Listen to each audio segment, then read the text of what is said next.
Good afternoon, everyone. We have already covered the topic arrest, and now we will discuss the concept of bail. It is covered in the chapter 33, section 436 to 450 of CRPC.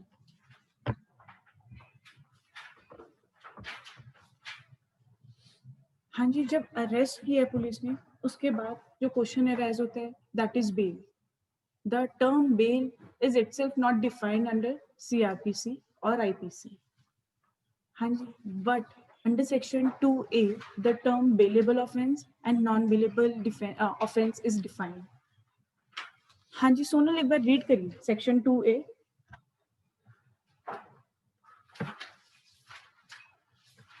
Okay, ma'am.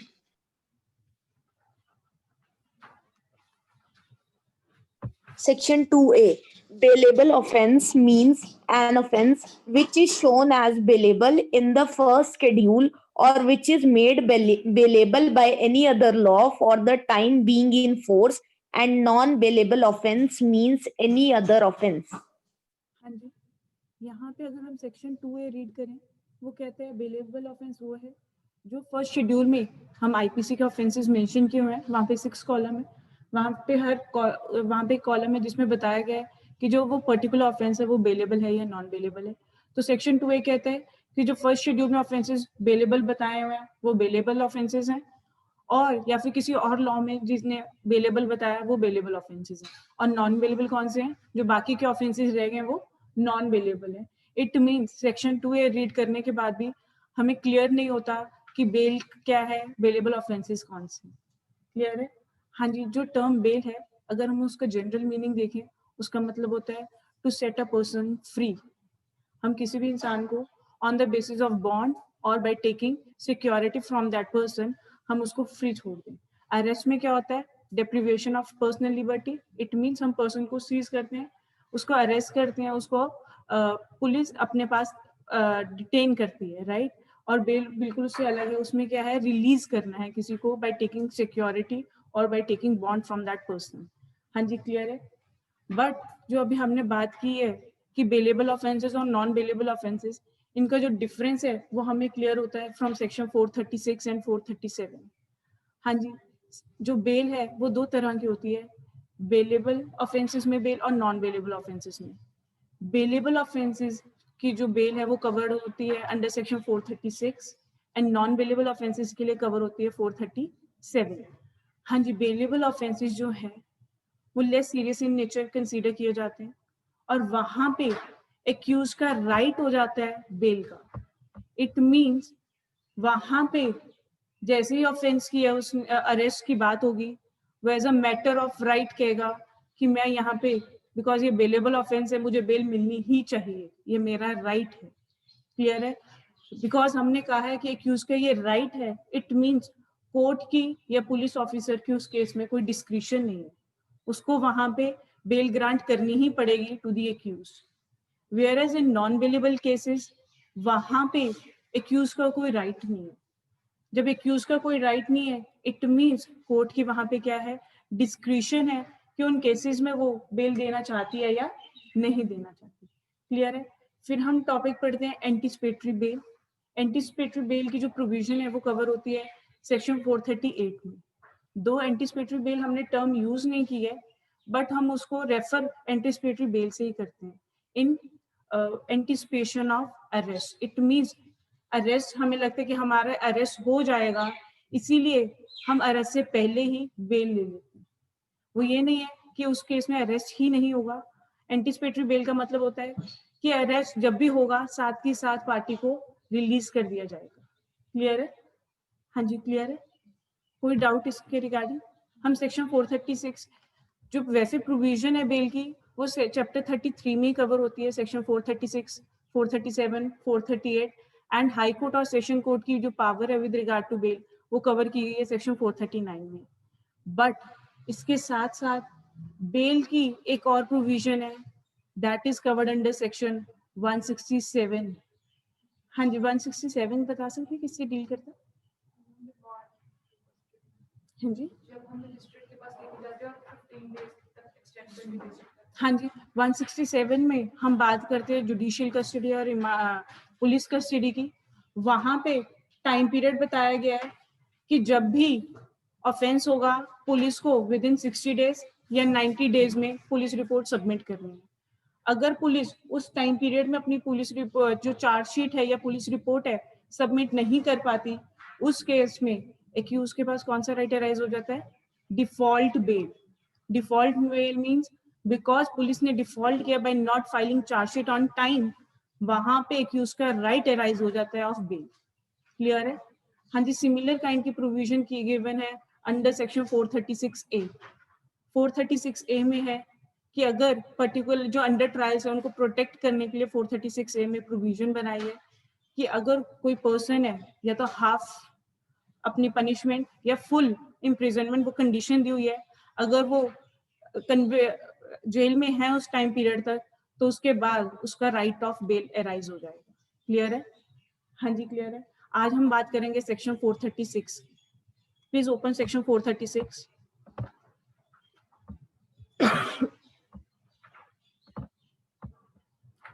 हाँ जी Sonal start करिए section 436।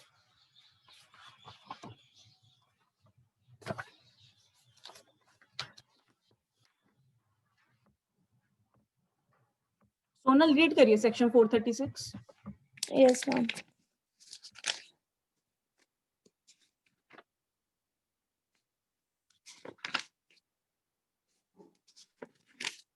Section 436. In what cases bail to be taken?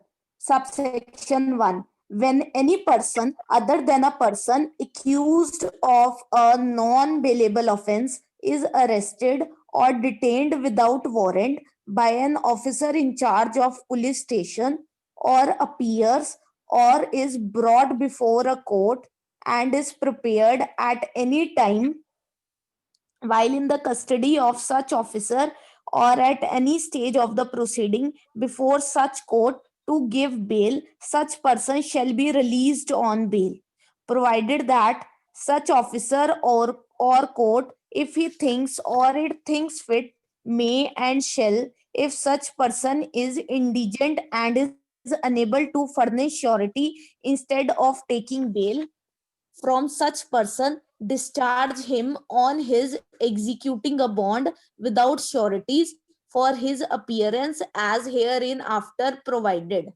Explanation. Where a person is unable to give bail within a week of the date of his arrest, it shall be sufficient for the officer or the court to presume that he is an indigent person for the purposes of this proviso, provided further that in this section shall be deemed to affect the provisions of subsection 3 of section 116 or section 446A. Subsection 2, हाँ जी, notwithstanding. Sonal भी। हाँ जी यहाँ पे underline करिए फिर हम इसको discuss करते हैं। यहाँ पे discuss other than a person, subsection 1 में अंडरलाइन करिए other than a person accused of a non bailable offence. हाँ जी इसके ऊपर लिख लीजिए it means this subsection is applicable to bailable offences.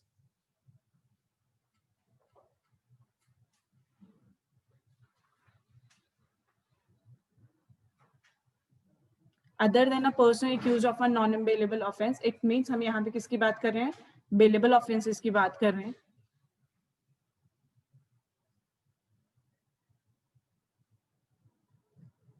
फिर अंडरलाइन करिए word officer in charge of a police station.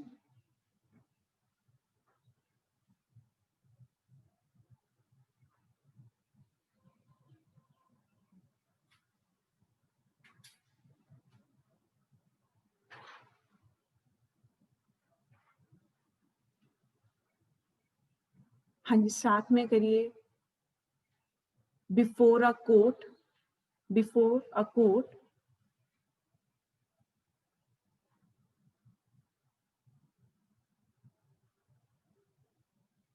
हाँ जी यहाँ पे सबसेक्शन 1 को डिस्कस कर रहे हैं।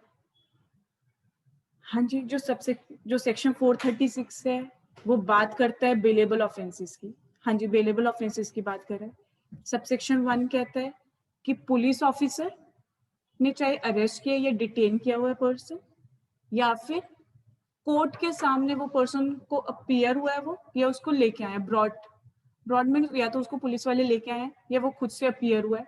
ये हम ऑलरेडी डिस्कस कर चुके हैं जब हमने टर्म कस्टडी और अरेस्ट को डिस्कस किया था। क्लियर है? चाहे वो अपीयर हुआ है खुद से या उसको पुलिस वाले लेके आए या खुद पुलिस वाले ने अरेस्ट किया या डिटेन किया, वहां पे उसको अगर वो बेलेबल ऑफेंस के लिए चार्ज किया गया या उसको बेलेबल ऑफेंस के अंडर हमने अरेस्ट किया है, उस केस में उसको रिलीज कर दिया जाएगा। क्लियर है? Such person shall be release provided वो उस टाइम पे रेडी हो बेल लेने के लिए। क्लियर है? सबसेक्शन 1 कहता है बेलेबल ऑफेंस है, इस केस में नोट कर लीजिए जो बेल देने की पावर है वो दोनों के पास है, पुलिस ऑफिसर के पास भी है और साथ में कोर्ट के पास भी है। It is very important to note down because ये मेजर डिफरेंस है between bailable offences and non bailable offences. Because non bailable offences में ये डिस्क्रिप्शन सिर्फ कोर्ट के पास है, पुलिस ऑफिसर के पास कोई पावर नहीं है to grant bail, whereas in case of bailable offences police officer के पास भी ये पावर है और कोर्ट के पास भी ये पावर है। क्लियर है? हाँ जी, यहाँ पे कंडीशन मैंडेटरी क्या है, that the person is prepared to take bail. Clear है? अगर वो बेल लेने के लिए तैयार है तो पुलिस ऑफिसर और जो कोर्ट है उसके पास कोई डिस्क्रिप्शन है, उसको बेल ग्रांट करनी पड़ेगी। क्लियर है? प्रोवाइजो में हाँ जी यहाँ पे लिखा हुआ है जो ऑफिसर और कोर्ट है, हाँ जी वो चाहे, अगर आप चैप्टर के हेडिंग रीड करेंगे एक बार, provision as to bail and bonds. हाँ जी, दोनों में फर्क ये है कि जो बॉन्ड है वो पर्सनल बॉन्ड होता है, जहां पे पार्टी एडमिट करती है that I will appear before the court whenever I was called, I will be called, जब भी बुलाया जाएगा आई विल अपीयर, और वो कुछ अमाउंट का बॉन्ड पे कर देती है। बेल बॉन्ड होता है जहां पे पार्टी का बॉन्ड भी होता है, साथ में श्योरिटीज को भी कहा जाता है, वो भी बॉन्ड सबमिट करते हैं और कहते हैं कि जो ये पर्सन है ये अपीयर होगा, अगर ये अपीयर नहीं होता तो कुछ अमाउंट है जो वो पे करेंगे। क्लियर है? बॉन्ड और बेल बॉन्ड में ये डिफरेंस है। क्लियर है? ये आपको डिफरेंस क्लियर हो जाएगा, फॉर्म 45 है जो अटैच किया हुआ है साथ में, अगर आप शेड्यूल 2 देखेंगे वहां पे आपको फॉर्म मिल जाएगा बॉन्ड का और बेल बॉन्ड का। उसका भी बॉन्ड होता है, बेल में दोनों होते हैं, उसका भी बॉन्ड होगा साथ में श्योरिटीज का भी होगा, लेकिन जब हम सिर्फ बॉन्ड की बात करें वहां पे वो पर्सनल बॉन्ड है, इट मींस जिस पर्सन को रिलीज करने वही बॉन्ड कर दे रहा है। क्लियर है?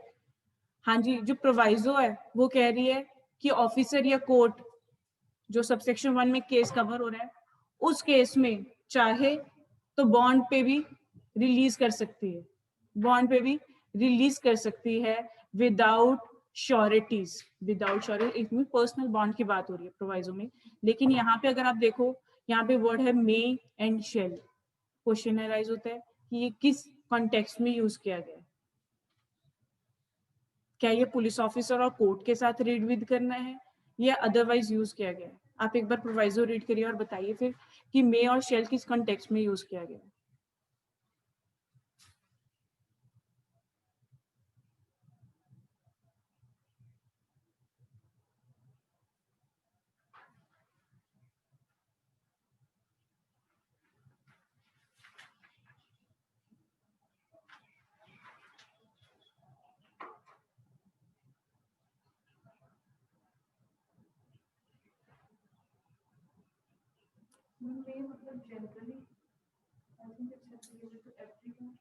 And shall is applicable in case where the person is indigent is unable to do.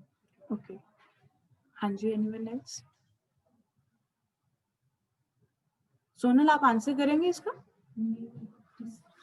Ma'am इन्होंने ना मैं तो ऑफिसर और कोर्ट के लिए यूज किया हुआ है, और जो शेल है वो ना जो इंडिजेंट पर्सन है उसके लिए किया हुआ है। मैम आपकी आवाज चली गई। हाँ जी, जो ऑफिसर और कोर्ट है इनके पास तो पावर है बेल ग्रांट करने के लिए, तो क्वेश्चन अराइज होता है क्या ये कहना चाह रही है प्रोवाइजो कि पुलिस ऑफिसर तो may release a indigent person on bond and court shall, ये मतलब है, या मे जनरल सब लोगों के लिए यूज किया गया और शेल इंडिजेंट पर्सन के लिए यूज किया गया? इसका आंसर आपको मिलेगा अगर आप इसकी अमेंडमेंट को फुटनोट में चेक करेंगे।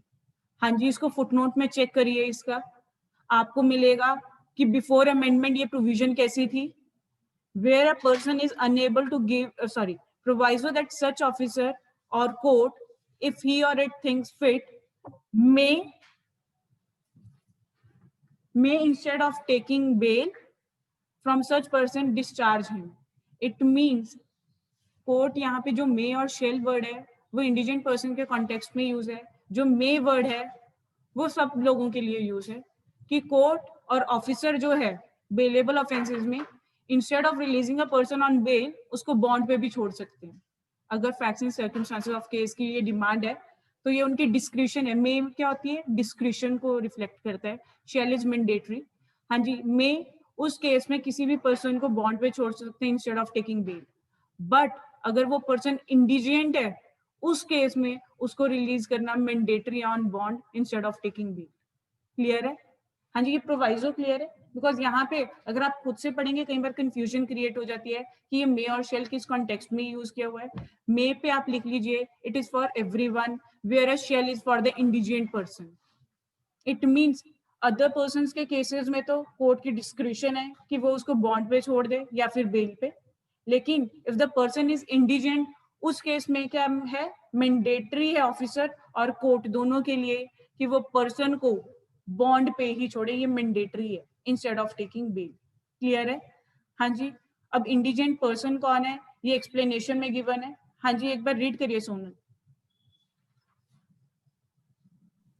Explanation: where a person is unable to give bail within a week of the date of his arrest, it shall be a sufficient ground for the officer or the court to presume that he is an indigent person for the purposes of this proviso. Indigent person कौन होगा इसको explain किया गया है, explanation में बताया गया है कि अगर कोई एक हफ्ते तक बेल नहीं ले पाता, अगर कोई एक हफ्ते तक बेल नहीं ले पाता तो उसको हम इंडिजेंट पर्सन कंसीडर करते हैं for the purpose of proviso given under section 436 subsection 1। Clear है? हाँ जी, क्लियर है। बेल के पर्पस के लिए अंडर सेक्शन 436 इंडिजेंट पर्सन वो है जिसने एक हफ्ते तक अगर बेल नहीं ले पाया, उसको इंडिजेंट पर्सन कंसीडर करते हुए कोर्ट क्या करेगी, बॉन्ड पे उसको रिलीज कर देगी। क्लियर है? इन case of bailable offences only, याद रखना, इन case of only bailable offences.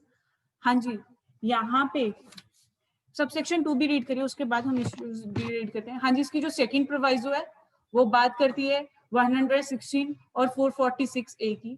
हाँ जी, प्रोवाइजो कहती है कि सबसेक्शन 1 की जो इफेक्ट है या जो इसकी प्रोविजन है ये 116 और 446 ए को इफेक्ट नहीं करेगी।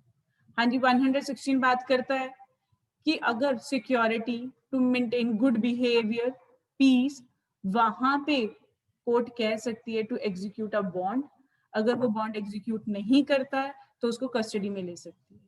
हाँ जी, यहाँ पे 116 पे इस सबसेक्शन को कोई फर्क नहीं पड़ेगा। इस सबसेक्शन का क्या फर्क नहीं पड़ेगा, हम अभी करेंगे कि क्या 436 के अंडर कंडीशंस ले डाउन की जा सकती हैं कि नहीं। हम उसको पहले वो इशू डिस्कस करेंगे, उसके बाद 116 के बारे में डिस्कस करेंगे। 446 ए कहता है कि हम 446 deals with cancellation of bail. Cancellation of bail कि अगर पार्टी अपीयर नहीं होती है तो चाहे वो बेलेबल ऑफेंस में है, हम उसको कैंसिल कर देंगे बेल और उसको दोबारा देते time court will consider. Clear है? हाँ जी, क्लियर है। जो सेक्शन 116 सबसेक्शन 3 है इसको हम बाद में लेटर ऑन डील करेंगे। पहले हम डील करेंगे इशू कि क्या 436 के अंदर court is empowered to put conditions और नॉट। क्लियर है? हाँ जी, पहले सबसेक्शन 2 रीड करिए, उसके बाद हम इसके इश्यूज डिस्कस करेंगे। हाँ जी, Notwithstanding anything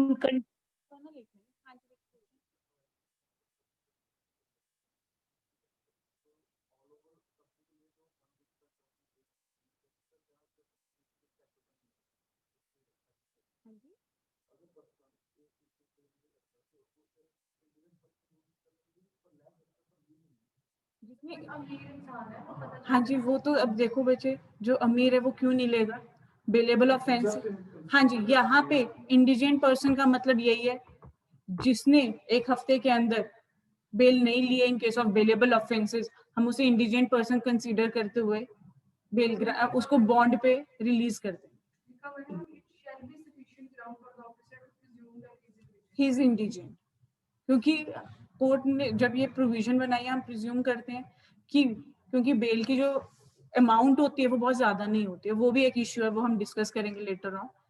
ज्यादा अमाउंट नहीं होती है, तो अगर फिर भी कोई अपने आप की बेल नहीं ले पा रहा है तो हम सोचते हैं कि अगर 1 हफ्ते तक नहीं लिए तो वो इंडिजेंट होगा, तभी नहीं लिए। We will presume that fact irrespective of the fact कि उसकी फाइनेंशियल कैपेसिटी क्या है। हमने सिर्फ ये देखना है कि उसने 1 हफ्ते तक नहीं लिए तो वो इंडिजेंट ही होगा। क्लियर है? इसमें फाइनेंशियल कैपेसिटी क्या है पर्सन की, उस पर कोई मतलब पुलिस या कोर्ट इस फैक्टर को कंसीडर नहीं करेगी। क्लियर है? हाँ जी, इसका सबसेक्शन 2 रीड करिए सोनल।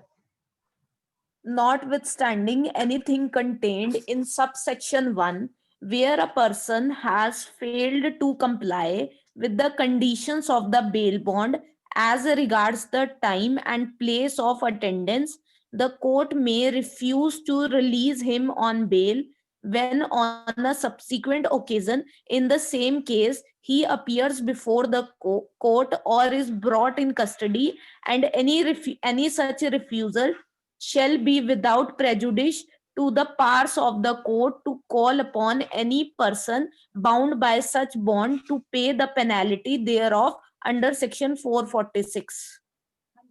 यहाँ पे अंडरलाइन करिए पहले word may refuse to release him.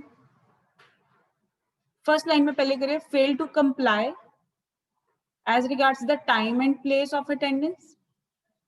Fail to comply as regards time and place of attendance.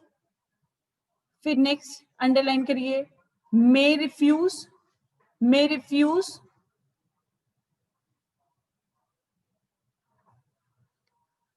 हाँ जी, सबसेक्शन 2 कहता है कि हम बॉन्ड, अगर आप चेक करो बॉन्ड का जो फॉर्म है उसमें लिखा होता है कि पार्टी को कब और कहाँ अपीयर होना है। अगर वो अपीयर नहीं होता है, if he fails to appear on that time और सब्सिक्वेंट ओकेजन पे क्योंकि वो अपीयर नहीं हुआ है, फोरफिट हो गई है, कोर्ट उसको अरेस्ट कर सकती है, पुलिस अरेस्ट कर सकती है क्योंकि वो टाइम पे अपीयर नहीं हुआ है उसको। अगर वो लेटर ऑन फिर कोर्ट में आके कहता है कि मुझे बेल ग्रांट कर दी जाए, क्या कर दी जाए? बेल ग्रांट कर दी जाए, बिकॉज जो मेरा ऑफेंस है वो क्या है? बेलेबल ऑफेंस है। It is a matter of right कि मुझे बेल मिलनी चाहिए, तो अब मुझे दूसरे ओकेजन पे भी बेल पे रिलीज कर दिया जाए, तो यहाँ पे कोर्ट रिफ्यूज कर सकती है। Court has the right to refuse a person कि आप पहले जब हमने बेल दी थी आप टाइम पे अपीयर नहीं हुए, जो कंडीशन थी उसको आपने फुलफिल नहीं किया, तो उसके बाद जो पर्सन का राइट है वो खत्म हो जाता है और कोर्ट की डिस्क्रिशन अराइज हो जाता है। क्लियर है? क्लियर है? ऑफेंस एक ही हुआ है, बेलेबल ऑफेंस ये, फॉर एग्जांपल डेफोमेशन जो है 499 एंड 500 ऑफ आईपीसी, वो बेलेबल ऑफेंसेस है, वो बेलेबल ऑफेंस है। हाँ जी, किसी ने डिफेम किया, उसके अगेंस्ट कंप्लेंट हो गई है, अरेस्ट का क्वेश्चन, अरेस्ट किया उसे as a matter of right under subsection 1 bail मिल गई है, बेल मिल गई है। हाँ जी, कोर्ट ने उसको रिलीज कर दिया और कहा कि आप 1 जनवरी को कोर्ट में अपीयर हो जाना 10 बजे। वो 1 जनवरी को अपीयर नहीं हुआ, अपीयर नहीं हुआ तो उसकी जो बेल थी वो फोरफिट हो गई है। उसके बाद पुलिस उसको लेके आई ट्रायल के टाइम, कोर्ट की हियरिंग के टाइम, उसने फिर कहा कि आपने मुझे अब अरेस्ट माना जाता है, उसको दोबारा लेके आया। जब उसने कहा कि मेरा ऑफेंस तो 499 के अंडर है, वो तो बेलेबल ऑफेंस है, मुझे रिलीज कर दिया जाए अंडर सेक्शन 436 सबसेक्शन 1। वहां पे सबसेक्शन कोर्ट कहेगी कि आपका अब केस फॉर सबसेक्शन 1 में नहीं सबसेक्शन 2 में है, क्योंकि आपने अपनी पहली कंडीशन फुलफिल नहीं की है, तो अब आपका जो राइट था इन केस ऑफ बेलेबल ऑफेंसेस वो खत्म हो गया, वो खत्म हो गया है। अब कोर्ट की डिस्क्रिशन है कि आपको रिलीज करना है या नहीं करना बेल। क्लियर है? सब्सिक्वेंट ओकेजन है, सेम ऑफेंस सब्सिक्वेंट ओकेजन, और इसकी कंडीशन क्या है सबसेक्शन 2 की कि उसने जो कंडीशन थी बेल बॉन्ड की उसको फुलफिल नहीं की। क्लियर है? मे वर्ड यहाँ पे है कि court may release that person. हाँ जी, इसका मतलब है अगर कोर्ट देखेगी कि उसने पहले ओकेजन पे क्यों अपीयर नहीं हुआ, अगर उसके ग्राउंड्स रीजनेबल है, वो जस्टिफाई कर पाता है कि वो बीमार हो गया, कुछ एक्सीडेंट हो गया, कोई XYZ रीजन है जो रीजनेबल है, तो कोर्ट उसको रिलीज कर सकती है दोबारा बेल पे। अगर वो जस्टिफाई नहीं कर पाया या रीजनेबल ग्राउंड्स उसने नहीं प्रोवाइड किए कि जो कंडीशन है वो फुलफिल क्यों नहीं की, in that case court may refuse that person to grant bail. Clear है? हाँ जी क्लियर है। सेक्शन क्लियर है? सेक्शन 436। हाँ जी, इसके रिगार्डिंग इश्यू लिखिए, फिर आप इश्यू लिखिए सेक्शन 436 के रिगार्डिंग। हाँ जी, इससे पहले लिखिए एक बार, इससे पहले लिखिए दैट बेल, हाँ जी इस पे थोड़ा मिस हो गया, इस पॉइंट पे लिखिए जो बेल का कॉन्सेप्ट है ये दो चीजों पे बेस्ड है, ये दो चीजों पे बेस्ड है। एक तो है क्रिमिनल जस्टिस सिस्टम का जो फर्स्ट प्रिंसिपल है, वो कहता है first principle, no person shall be presume guilty, sorry, every person is presumed innocent until proved guilty, कि हर इंसान को जब तक उसका गिल्ट प्रूव नहीं हो जाता हम उसको इनोसेंट प्रिज्यूम करते हैं। ये तो है कि बेल पे रिलीज कर देना चाहिए, क्योंकि हम जब उसे इनोसेंट कंसीडर करते हैं तो उसको जेल में रखने का कोई मतलब नहीं है। सेकंड जो इंटरेस्ट है जो हमारा, वो है सोसाइटी का, कि जिसने ऑफेंस की है उसको जेल में रखा जाए, keeping in view the security of the public. हाँ जी, दो इंटरेस्ट हैं जिसके बीच में एक बैलेंस मेंटेन करके हमने जो बेल है वो ग्रांट करनी है। क्लियर है? बट याद रखना जो बेल है it's a rule, it's a rule and jail is an exception. हमें कोशिश करनी है, क्योंकि जो फर्स्ट प्रिंसिपल है हम उसको ज्यादा इंपॉर्टेंस देते हैं कि पर्सन को इनोसेंट प्रिज्यूम करना है, तो हम कहते हैं कि कोशिश करनी चाहिए कि पर्सन को बेल पे रिलीज कर दिया जाए, अनलेस एंड अनटिल कुछ सर्कमस्टांसेस ऐसे हैं कि वो टेम्परिंग कर सकता है, दोबारा ऑफेंस कर सकता है या कोर्ट में अपीयर नहीं होगा। अगर कुछ ऐसे सर्कमस्टांसेस हैं उन्हीं केसेस में हम उसे जेल में रखते हैं, अदरवाइज कोर्ट की कोशिश होती है कि पर्सन को बेल पे रिलीज कर दिया जाए। क्लियर है? इस पे लिखिए, bail is a rule and jail is an exception. It's a legal doctrine, it's a legal doctrine laid down by Supreme Court in the case of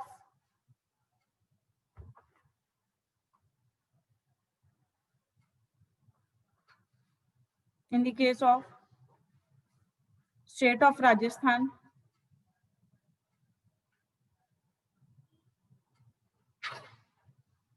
versus Balchand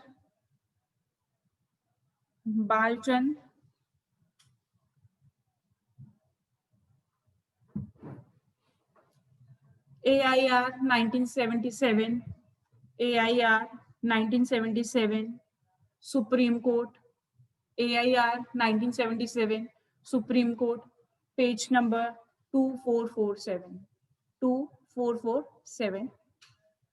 हाँ जी, this doctrine was laid down by Justice V. Krishna Iyer, Justice V. Krishna Iyer. हाँ जी, इस पे आप, मैंने बता दिया कौन सी judgement में रूल लेट डाउन किया है, किस जज ने रूल लेट डाउन किया है। ये आपका क्वेश्चन होगा, स्टेटमेंट क्वेश्चन, जो आपको अटेम्प्ट करना है after covering the bail topic. Clear है? हाँ जी क्लियर है।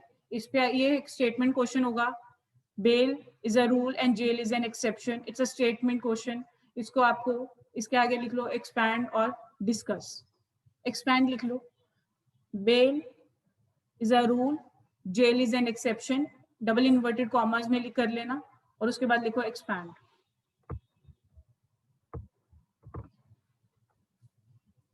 हाँ जी, उसके बाद सेक्शन 436 के रिगार्डिंग इश्यूज लिखिए, 436 के रिगार्डिंग इश्यूज लिखिए। whether court can impose conditions, whether court can impose conditions while releasing a person on bail under section 436, whether court can impose conditions while releasing a person on bail under section 436, question mark. Second issue लिखिए,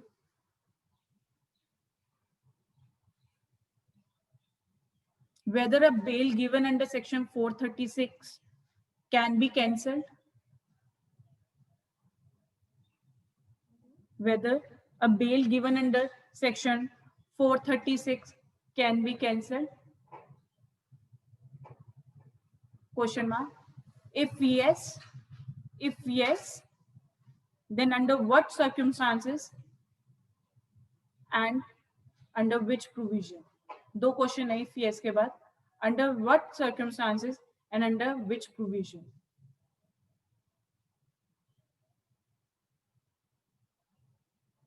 हाँ जी, third issue लिखिए. हाँ जी.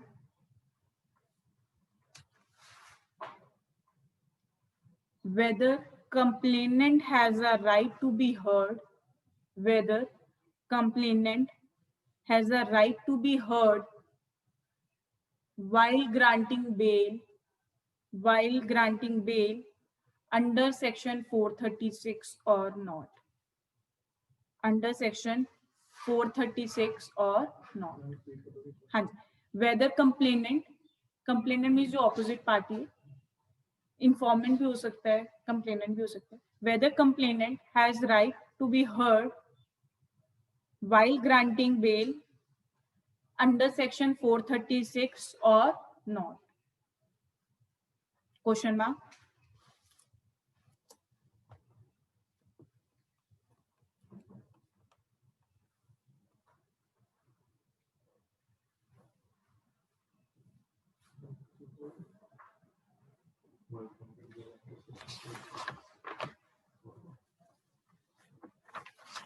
हाँ जी. Next issue लिखिए. Whether in a case where an accused has been bailed out in a criminal case, whether in a case where an accused has been bailed out in a criminal case, comma,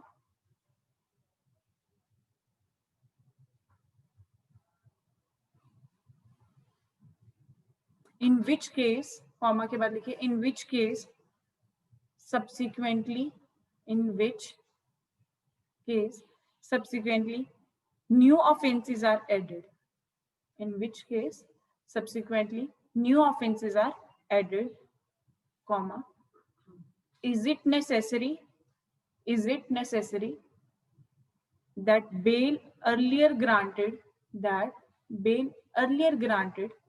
should be cancelled, taking the accused in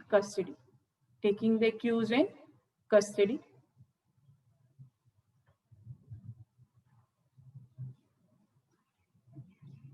हाँ जी. यहाँ पे ध्यान रखना, हम कह रहे हैं कि कुछ ऑफेंस के लिए ऑलरेडी पर्सन बेल पे है, लेटर ऑन उसके अगेंस्ट कुछ और चार्जेस ऐड किए गए हैं जो कि नॉन बेलेबल है. क्या उस केस में पुलिस डायरेक्टली जाके अरेस्ट कर सकती है या उसको दोबारा से पुलिस को अरेस्ट करने के लिए पहले जो ऑलरेडी ग्रांटेड बेल है उसको कैंसिल करवाना पड़ेगा? ये क्वेश्चन है. हाँ जी. इस केस में ध्यान रखना, जो ग्राउंड पे पहले बेल मिली है वो चाहे बेलेबल ऑफेंस हो चाहे नॉन बेलेबल हो, वो दोनों ही हो सकते हैं. कि जो पर्सन रिलीज है बेल पे वो चाहे बेलेबल ऑफेंस के लिए रिलीज हो चाहे नॉन बेलेबल के लिए. हमारा मेन इश्यू है कि वो ऑलरेडी बेल पे है और उसके बाद हमने नॉन बेलेबल ऑफेंस के चार्जेस लगाए हैं, तो या फिर कुछ और चार्जेस ऐड किए हैं जिसके लिए हम उसे अरेस्ट कर सकते हैं. तो अरेस्ट करने के लिए पुलिस को पहले जो ऑलरेडी ग्रांटेड बिल है उस पे उसकी कैंसिल करवाना पड़ेगा, फिर अरेस्ट कर सकती है या डायरेक्टली अरेस्ट कर सकती है. ये क्वेश्चन है यहाँ पे. हाँ जी. इसके आगे लिखिए question. Whether there is any time limit to decide regular bail, whether there is any time limit to decide regular bail.